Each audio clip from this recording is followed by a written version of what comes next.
Chapter 20. The Kick-Me Generation. Remember how in the early grades of grammar school some pranksters liked to pin a note on an unsuspecting student which read, "Kick me" or "Pinch me"? It was a silly trick, and it never really accomplished much except to leave the victim mildly annoyed or embarrassed. But what shall we say of people who in effect pin a "kick-me" sign on themselves? We are surrounded by such people today who are begging for trouble. There are more than a few high school and college students who are asking to be kicked.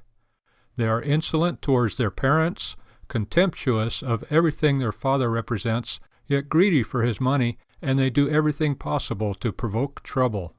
Their whole life seems to be planned to aggravate other people so that they can then complain about being misunderstood. Then, too, we have many Negro leaders who do everything that their imagination can conceive of to be offensive to whites and blacks alike. They invite hatred with a passionate intensity. They reserve their own most intense hatred for the whites who try to befriend them. They are more than asking, they are begging to be kicked. Then there are men and women who insult, meddle, criticize, and complain about everything and everyone. They work at being totally offensive and hateful, and they only complain the louder when they get what they invite. These are some of the citizens of the Kick-Me generation.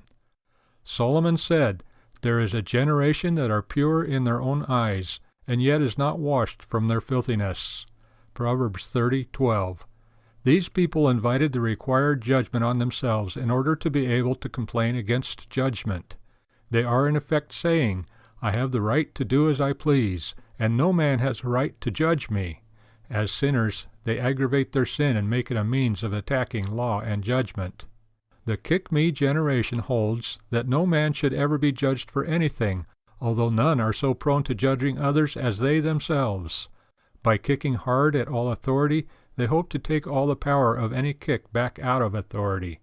One young man stated it this way to me: "You win some, you lose some, but it all adds up to change." He lost with his parents. They kicked him out. He won with the judge. He was acquitted. Because he was both intelligent and talented, he won with his teachers, professors, and friends. He lost, finally, with the one person who never misses any challenge, God. He flouted every law he could, but the kick in God's law put him into a grave at mid-20. Far more young American men and women of the Kick-Me generation have lost their lives in flaunting law than all the Viet Cong have been able to kill in Vietnam. Playing Kick-Me in grammar school was just a game. Playing Kick-Me with God's law is a fatal business.